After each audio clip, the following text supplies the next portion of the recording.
दोस्तों मैं हूँ प्रेरणा स्थल में, नोएडा के प्रेरणा स्थल में, और यहाँ पर बहुजन समाज पार्टी ने बाबा साहब डॉक्टर B.R. अम्बेडकर के 66वें महापरिनिर्वाण दिवस मना रहे हैं। क्यों ऐसा लगता है कि बाबा साहब अगर और टाइम तक होते हमारे साथ तो शायद जो आज हम मेहनत कर रहे हैं, इतने जीतोड़ मेहनत कर रहे हैं बीएसपी को लाने के लिए, या आरपीआई थी उनकी, और भी हमारी पार्टियां रहीं जो नहीं आ पाई और बीएसपी ने दमखम दिखाया, क्या वो दमखम दिखाने का और ज़्यादा महत्व बाबा साहब के तरीके से और ज़्यादा हो जाता? देखिए, सबसे पहले मैं आपके चैनल के माध्यम से बाबा साहब के 66वें महापरिनिर्वाण दिवस के मौके पर अपनी तरफ से, अपने दल की तरफ से, अपने साथियों की तरफ से उनको श्रद्धांजलि अर्पित करता हूँ। और आपने जो सवाल किया कि बाबा साहब ने जो मेहनत की थी, वो जो चाहते थे कि मेरे जीते जी ये कारवा पूरा हो जाए, क्योंकि उन्होंने संविधान में लिखकर वो सारे अधिकार तो हमें दे दिए, मगर वो अपने जीते जी वो सपने को देखना चाहते थे कि मेरे ये गरीब के बेटे राजा मेरे सामने बन जाए। मगर जैसा आपने देखा है कि यहाँ की जो चालाक सरकारें हैं, जहाँ के चालाक जो लोग हैं, जो यहाँ का सिस्टम है, जो एक मनुवादी सिस्टम यहाँ पे चलता है, तो उन लोगों ने बाबा साहब को ही, मतलब बाबा साहब के जीते जी उनको 2 बार पार्लियामेंट में जाने से रोका, उनको हराने काम किया। उन्हीं का एक मतलब जो ना उनका साथी मतलब जो ना कजौलकर, उसको मतलब लेके चुनाव बाबा साहब को हरवा दिया। तो उन्हीं के सामने जो बाबा साहब ने अपना जो कहने का भी काम किया था कि मैंने अपनी अर्थी पे बैठ के मतलब पूना पैक्ट किया है, तो उसका असर उन्होंने अपनी ज़िंदगी में देख लिया था कि भाई ये जो मतलब मैंने जो पैक्ट किया है ये आगे हमारे समाज के लिए घातक होगा। मगर उस समय उनकी मजबूरी थी कि वो सारे उनके साथी मतलब उन्हें छोड़ के वो अकेले खड़े थे। मगर उन्होंने सोचा था कि यदि मैं जिन लोगों के लिए लेके आऊँ ये लोग ही जिंदा नहीं बचेंगे तो फिर मैं इसका क्या करूँगा। तो उन्होंने वो एक मध्यम मार्ग निकाला और उस समय ये पूना पैक्ट करने का काम किया। कितनी कमी खल रही है बाबा साहब की? बाबा साहब की तो मैं सोचता हूँ कि पूरी कमी हमारे बीच में है। यदि वो होते तो वो इसका भी कोई ना कोई रास्ता निकालते, क्योंकि उन्होंने जो अपने अंतिम समय में भी यही कहा था कि भाई ये मेरा दुर्भाग्य था कि मुझे पूना पैक्ट करना पड़ा।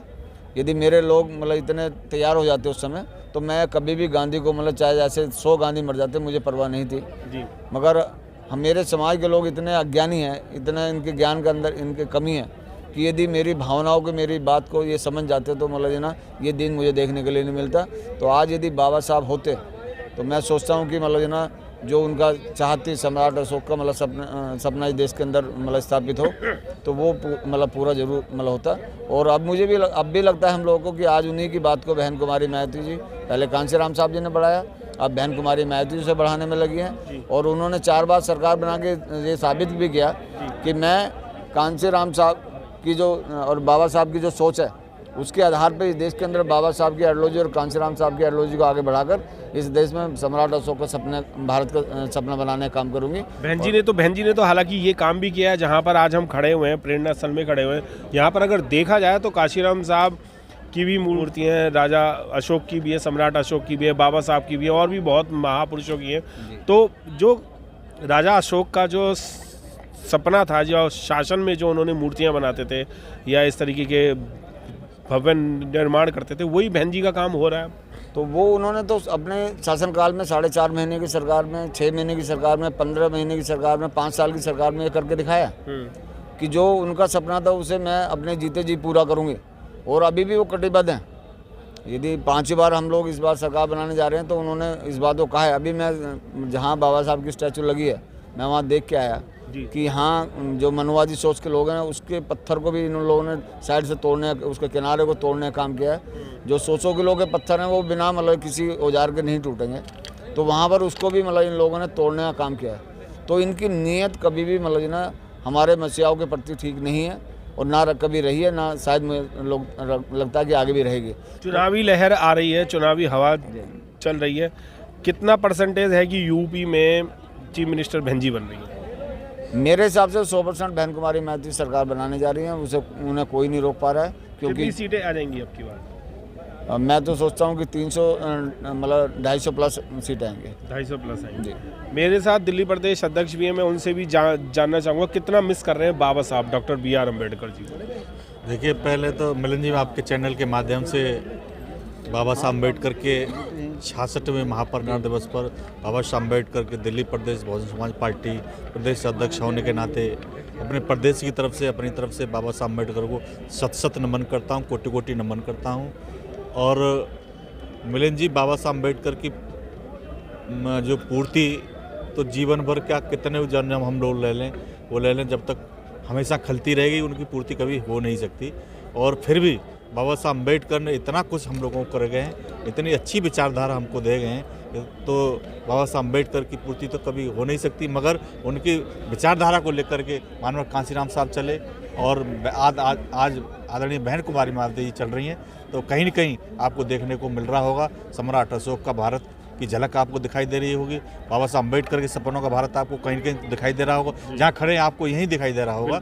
और ऐसे ही माननीय कांशीराम साहब के सपनों का भारत दिखाई दे रहा है। और आदरणीय बहन कुमारी मायावती कटिबद्ध हैं और हर तरह से मजबूत तरीके से खड़ी हैं इस देश के दबे कुचले लोगों के साथ में, और हमेशा आदरणीय बहन जी खड़ी रहेंगी, और ऐसा हम लोगों को विश्वास है। और इस प्रदेश की तरफ से इधर प्रदेश उत्तर प्रदेश की आज खड़े हैं, तो उत्तर प्रदेश में आदरणीय बहन जी के नेतृत्व में 5वीं बार गवर्नमेंट बनने वाली है, और जो कमी जो रह गई है प्रदेश में वो पूरी होने का काम होगा। बिल्कुल, जो कमियां हैं वो प्रदेश में पूरी हो रही हैं, और सभी लोग जो हैं बीएसपी के जो जितने भी पदाधिकारी और कार्यकर्ता हैं वो तन मन धन से लगे हुए हैं। क्या लगता है कि इस बार बीएसपी फिर से 5वीं बार फुल बहुमत से आएगी? पहले तो आपके चैनल के माध्यम से अपने मसीहा परम पूज्य बाबा साहब अम्बेडकर साहब के चरणों में हम लोग श्रद्धा की सुमन अर्पित करते हैं। और दूसरा, आप कह रहे हैं 5वीं बार, पूरे देश में पूरे भारत में खासकर इस मूवमेंट के जो जानकार लोग हैं और खासकर मीडिया जो एकदम चुप हो गया अपनी पार्टी जनाधार देखकर, तो आपने देखा होगा कि पूरे देश में उत्तर प्रदेश में खासकर बहुजन समाज पार्टी को घेरने के लिए सभी दल खड़े हो गए, चाहे सपा है, चाहे भाजपा है, चाहे कांग्रेस है, चाहे आजकल के जो नए जन्मे लोग हैं, ये तमाम लोग बहुजन समाज पार्टी के खिलाफ खड़े हो गए हैं। तो इससे आपको पता चल रहा होगा कि आपकी ताकत इस उत्तर प्रदेश में 5वीं बार सरकार बनने के अग्रसर हो चुकी है। आदरणीय बहन जी ने बार बार कहा कि जो लोग कमजोर होते हैं वो लोग गठबंधन कर रहे हैं, चाहे छोटे छोटे दलों से, कोई ओवैसी से, कोई इससे उससे, लेकिन बहुजन समाज पार्टी ताकतवर है ना, तभी अकेले दम पे लड़ने की बात कर रही है। तो आपको खुद को विश्वास देना पड़ेगा, हमारे मीडिया को अपने लोगों को विश्वास दिलाना पड़ेगा कि बहुजन समाज पार्टी वाकई में 5वीं बार उत्तर प्रदेश में सरकार बनाने जा रही है। इसका प्रमाण किसान आंदोलन का देख लो, माननीय बहन जी ने बढ़ चढ़कर हिस्सा लिया, संविधान के दोनों सदनों में, राज्यसभा लोकसभा में भरपूर आवाज़ उठाई, विधानसभा में आवाज़ उठाई, हमारे लोग घटना स्थल पर जाकर लोगों का समर्थन किया, लोगों को सहयोग किया, और उसका फलसफा ये है कि उनको पीछे हटना पड़ा। और माननीय बहन जी हर मुद्दे पर, महंगाई का मुद्दा हो, किसी जनहित का मुद्दा हो, महिलाओं पर एट्रोसिटीज़ का मुद्दा हो, सब पर प्रमुखता से आवाज़ उठाते हुए कि लोगों को बताया कि बहुजन समाज पार्टी एक ऐसी नेता है, पार्टी एक ऐसी है जो लोगों के हित की बात करती है। लोगों को भी समझ आ रहा है कि बहुजन समाज पार्टी में ही उनका भविष्य सुरक्षित है। तो इसीलिए हमारा विश्वास है कि उत्तर प्रदेश के जो 25 करोड़ लोग हैं वो लोग बहन जी को 5वीं बार मुख्यमंत्री बनाने के लिए अग्रसर हैं। और इस बात को आप लिखित ले लो, उत्तर प्रदेश में बदलाव है, बहन जी सरकार में आ रही हैं। बिल्कुल, उत्तर प्रदेश में बदलाव है और बहन जी गवर्नमेंट पूरी फुल बहुमत से बना रहे हैं। मेरे साथ एडवोकेट सूरजपाल राक्षस जी भी हैं। कितनी कमी खल रही है आज बाबा साहब की, आज 66वां उनका महापरिनिर्वाण दिवस है? बाबा साहब की पूर्ति कोई नहीं कर सकता। बाबा साहब दुनिया की सबसे अद्भुत और विलक्षण प्रतिभा रहे हैं जी। अनेकों विद्वानों के उनके बारे में बहुत सकारात्मक मत हैं।